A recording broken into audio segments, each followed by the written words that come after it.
Could a dual certifier system restore confidence in our development sector? Let's have a look. Hello everyone, Florian Heise here, and welcome to another episode of Heise Says. Now, I've been going through a lot of issues in New South Wales and around Australia with our construction sector, particularly the loss in confidence that consumers have in development, in apartment living and the buildings that we have around, understandably because of all of the construction issues that we're seeing again and again and again. Now, one solution is to renationalize the building certification process and get the state to control that part of the process. I thought, let's look at some alternatives, and I had one viewer call me up and make a suggestion, and I thought we'd look at that and discuss that today. And I'd like to call that the dual certifier system, where instead of having one certifier, we have multiple ones, and this can be done right now by any developer who chooses to take on that responsibility to ensure their project going forward is going to be rigorous and have a point of difference to the others. I'd like to see this as really a market-driven approach to find a solution to what we're having. It looks like you've got a few rogue operators, because how many of the certifiers in New South Wales repeatedly had one faulty approval after another, to the point where you've had people living for 10 years in a building on just an interim certificate. Okay, there's an example. And so I thought we'd do a bit of sketching and just theory craft some ideas about how this might work to get a dialogue going. And leave your feedback in the comments, guys, if you think this is just pipe dreams, but I thought we'd have a look at it. So I've got my surface here, and what we'll do is first we'll just have a look at, imagine this is your project, okay? Going on from the start of the project to the completion of the project. Now you've got a few points on there. This is a timeline, and you've got the first one here, which is your DA. We'll call that development approval, and then here you've got construction approval. Now these are two significant milestones in the project. And then finally you've got another one, well, not finally, but one that's quite important, is the certificate of occupancy or the certificate of classification, those type of things. That's when you occupy it. So the DA, that's when you get development approval from the council. That means the council you'll have all your drawings, and you'll get a set of documents that you'll prepare, which have your drawings and everything to a development application point of view, or a level of detail, and council will prepare documents and have conditions on those that you need to abide by. Okay? And the certifier, they are responsible for making sure that you abide by those conditions. Then you have construction approval, and this is where the certifier will give you building approval, will give you building approval to proceed with the documentation of the job. It's almost like my screen is running out of ink. I think it's playing up a little bit. So you've got building approval. This is where the certifier will give you a certificate or approval to proceed. Will stamp the drawings, and those are the construction drawings that you have to build. Now, they need to conform very closely with the DA. They need to meet the requirements of the DA that these developer or the certifier and the council have recommended in here. So the council has said what is required of the DA. The BA drawings, the construction drawings, need to achieve those requirements and meet these, tick off these issues. So the certifier has to ensure that it meets the DA requirements. Then the BA also has to specify all of the building code requirements. So the Building Code of Australia or the NCC, BCA or NCC. So that's the big book. And hang on, I'll get. Come on. So here you go. Here's the last one. You can get it free online now. This is the 2016 version. They're fun to read. Put you to sleep in an instant. So that's really when the certifier has to make sure that your BA documents comply with those requirements. And there's all the other consultants and things that come in. And then you have the certificate of classification, certificate of occupancy, depending on what state you're in. That's when you occupy the building. That's when you're allowed to occupy the building, when it's deemed to be practically complete. Okay, so The issue arises when you have only one certifier doing the process. So when you only have one, the issue is that there is a potential for a conflict of interest arising.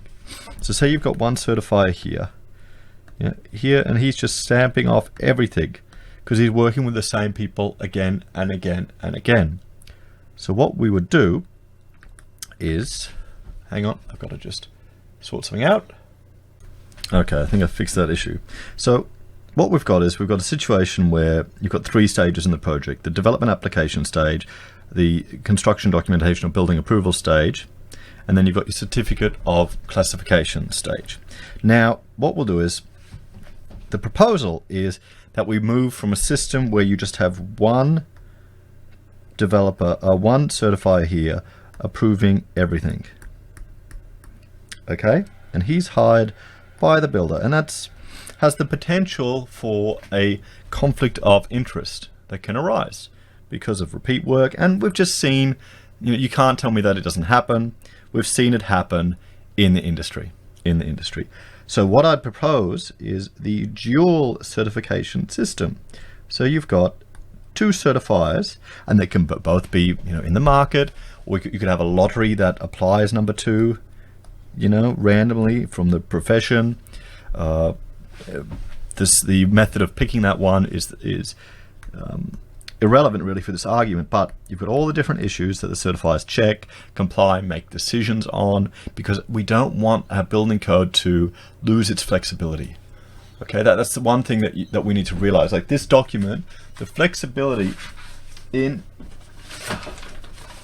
this huge document, and I got the current one back there, but the flexibility in the building code is fantastic. Australia, in some ways, really is. We don't want one that's purely prescriptive, because that will destroy a few competitive advantages or just innovation that we can have, which is a bit worrying. So the idea is you've got 2 certifiers on every job. Maybe we say it's just jobs at a certain value, but here's the thing: that say there's one decision here, they have to agree to each decision. And if we go back, no, so it has to rectify, and they need to reach a consensus on it. Or if there's one here and he's going no, and they disagree, they can't reach a consensus, that's when you go to a 3rd certifier to review and make the final call. Now you think, oh Florian, but this is so much more paperwork, it's so much more expense. But from a project, I can tell you right now, the certifier's portion of the fees of a multi-million-dollar project isn't that significant. Guys, we're not talking that large an amount in the grand scheme of things. But this is a way that you could market your project in such a way that, such and such development here, we're ensuring, dual certification to make sure there's no risk of dodgy deals. We've got the right people on the job. We've invested in professionals. Twice the checks, twice the review, twice the compliance, twice the insurance that you could chase if the worst happens. So, I would argue the market could respond to this. This is a completely stateless solution. You don't really need the government to dictate an approach like this. This can be done just with what's currently in place, the professionals that we currently have, and it's going to really be a lot harder to get 2 dodgy operators. I know you'd want to make a rule that it's not people in the same company, or you'd want to advertise that it's not people in the same company. You're getting another professional to check the work, and this is just one part of the process. It's to deal with these rogue operators that are in the certification game that are being taken advantage of.